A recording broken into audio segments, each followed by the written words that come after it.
भगवद गीता अध्याय 11 विश्वरूप दर्शन योग श्लोक 34 से 35। द्रोणं च भीष्मं च जयद्रथं च कर्णं तथान्यानपि योधवीरान् मया हतांस्त्वं जहिमा व्यतिष्ठा युध्यस्व जेतासि रणे सपत्नान्।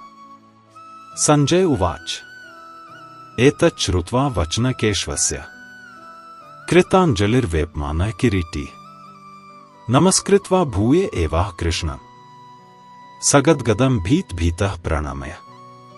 श्री कृष्ण बोले, द्रोण, भीष्म, जयद्रथ, कर्ण और अन्य महान योद्धा पहले ही मेरे द्वारा पराजित हो चुके हैं।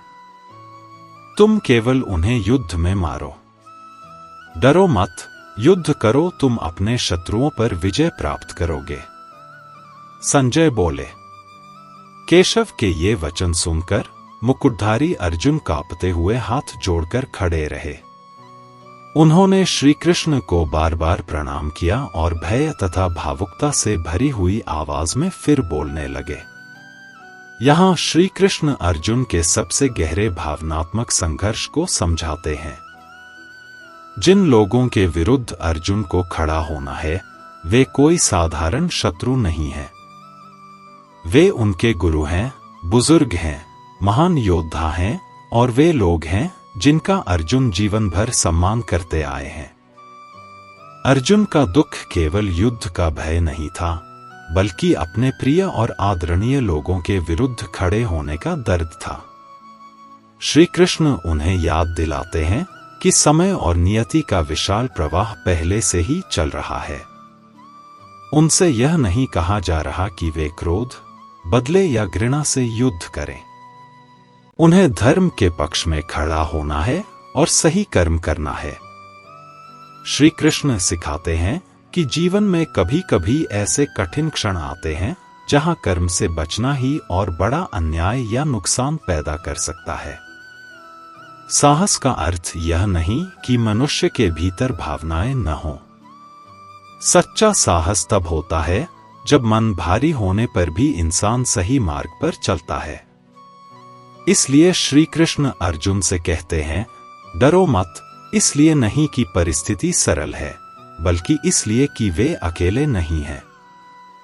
यहां श्री कृष्ण अर्जुन को यह समझा रहे हैं कि धर्म का मार्ग हमेशा आसान नहीं होता, लेकिन सही कर्म स्पष्टता, जिम्मेदारी और कर्तव्य से किया जाना चाहिए, न कि क्रूरता या घृणा से।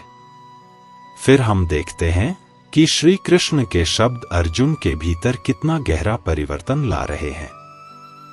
वे कांप रहे हैं केवल भय से नहीं, बल्कि इस गहरी अनुभूति से कि श्री कृष्ण वास्तव में कौन है। जिन्हें वे अब तक अपना मित्र, मार्गदर्शक और सारथी समझते थे, वही अब अनंत ब्रह्मांडीय सत्य के रूप में उनके सामने खड़े हैं। इस अनुभव के सामने अर्जुन का अहंकार पूरी तरह पिघल जाता है। वे हाथ जोड़ते हैं, बार बार प्रणाम करते हैं और कांपती हुई आवाज में बोलते हैं। यह उनके भीतर हो रहे गहरे परिवर्तन का संकेत है। पहले वे प्रश्न कर रहे थे, तर्क कर रहे थे और भीतर संघर्ष कर रहे थे, लेकिन अब वे विनम्रता और समर्पण के साथ खड़े हैं। श्री कृष्ण इस माध्यम से सिखाते हैं कि सच्चा आध्यात्मिक अनुभव मनुष्य के अहंकार को धीरे धीरे शांत कर देता है। जब कोई अपने से कहीं बड़े सत्य को महसूस करता है तो घमंड अपने आप कम होने लगता है। उसी क्षण भय, आश्चर्य, सम्मान और भक्ति एक साथ हृदय में जागते हैं।